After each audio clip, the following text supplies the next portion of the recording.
Halo, Assalamualaikum warahmatullahi wabarakatuh. Berjumpa lagi di channel YouTube Guru Online. Baik, kali ini kita akan membahas tentang TPEK ya. Jadi kita akan bahas secara ringkas tapi padat tentang pembelajaran abad 21 ini. Dan di sini kita akan fokus ke apa itu TPEK. Ngajar online jadi lebih mudah pakai Teachmin, aplikasi ngajar yang mengerti kebutuhan pengajar. Mau ngajar apapun, gratis! Yuk, download Teachmin di App Store dan Play Store sekarang. Gratis! Jadi video ini adalah menjawab permintaan subscriber dari channel YouTube Guru Online. Jadi ada beberapa permintaan itu sama, yaitu untuk membahas tentang TPEK ini. Jadi mari kita bahas apa itu TPEK. TPEK merupakan sebuah kerangka untuk mengintegrasikan teknologi ke dalam pembelajaran yang menggabungkan pengetahuan tentang pedagogik, pengetahuan tentang konten, dan pengetahuan tentang teknologi. Jadi seorang guru tentu sudah memiliki pengalaman terkait kemampuan pedagogiknya ya, maupun penguasaan konten. Namun di satu sisi abad 21 ini kan menawarkan teknologi yang dapat dimanfaatkan untuk mempertinggi mutu pembelajaran. Jadi atas dasar itulah TPEK perlu dipelajari sehingga guru lebih siap dalam mengintegrasikan teknologi ke dalam pembelajaran kita di kelas. Baik, seorang guru tentunya sudah memiliki pengetahuan atau knowledge dan itu disingkat menjadi K ya. Jadi cara membelajarkannya itu disebut dengan pedagogik atau disingkat menjadi P, dan menguasai materi pembelajaran sesuai bidang itu disebut konten. Jadi dikenal dengan istilah pedagogic content knowledge. Jadi istilah PCK, jadi awalnya itu bukan TPEK ya, PCK terlebih dahulu.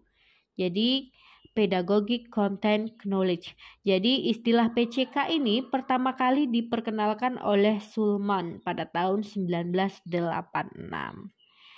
Nah, jadi perkembangan teknologi informasi dan komunikasi telah memberikan pengaruh yang besar terhadap proses pembelajaran. Jadi sehingga di abad 21 ini mendorong para guru untuk memiliki pengetahuan terkait teknologi informasi dan komunikasi atau TIK ya.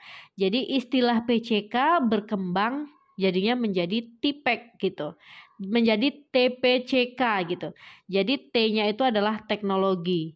Namun untuk memudahkan penyebutannya jadinya TPCK ini dirubah menjadi TPEK dan berkembang melibatkan banyak domain pengetahuan di dalamnya seperti itu.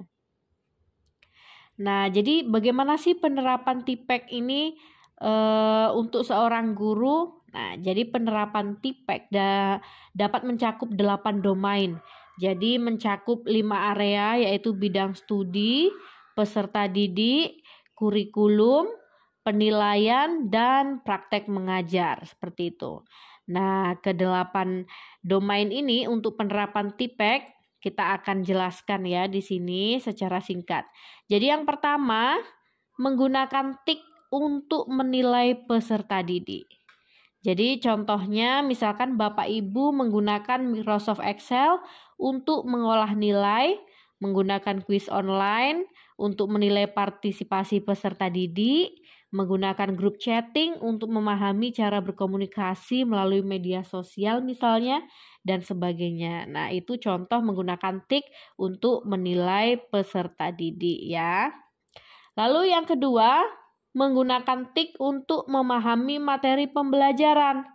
Contohnya mengemas materi abstrak ke dalam animasi video seperti itu. Atau mensimulasikan prinsip kerja mesin menggunakan animasi atau memberikan rujukan tautan untuk belajar lebih lanjut kepada siswa-siswinya seperti itu. Jadi itu contoh penggunaan TIK untuk memahami materi pembelajaran.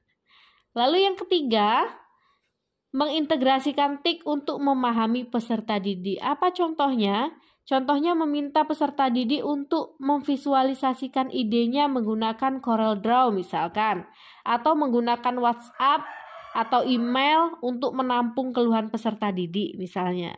Jadi misalnya bisa juga untuk menyediakan forum konsultasi secara online seperti itu. Jadi itu contoh mengintegrasikan TIK untuk memahami peserta didik. Lalu yang keempat, mengintegrasikan TIK dalam rancangan kurikulum termasuk kebijakannya. Jadi contohnya melibatkan guru dalam pengembangan sumber belajar digital, diskusi rutin pengembangan konten digital, atau memasukkan program peningkatan melek TIK bagi guru dan sebagainya. Jadi itu contoh mengintegrasikan TIK dalam rancangan kurikulum. Seperti itu. Baik, selanjutnya yang kelima, tadi kan ada 8 ya. Yang kelima ini mengintegrasikan TIK untuk menyajikan data. Contohnya menggunakan TIK untuk menyajikan data akademik, data induk peserta didik misalkan, atau data mutasi peserta didik, ataupun dapat membuat grafik gitu dan lain sebagainya ya. Lalu yang keenam, mengintegrasikan TIK dalam strategi pembelajaran. Contohnya seperti apa? Mengintegrasikan TIK dalam strategi pembelajaran.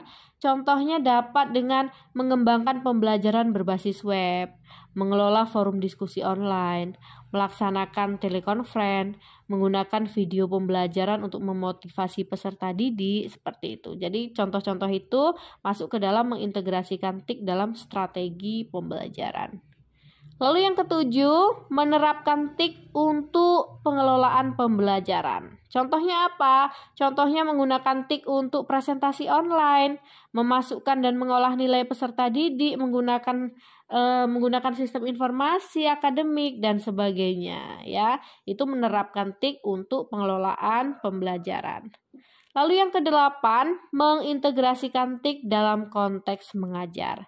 Contohnya apa? Contohnya menyediakan pilihan pembelajaran berbasis online, menciptakan lingkungan pembelajaran yang kaya sumber digital, dan memanfaatkan sumber belajar berbasis teknologi dan sebagainya.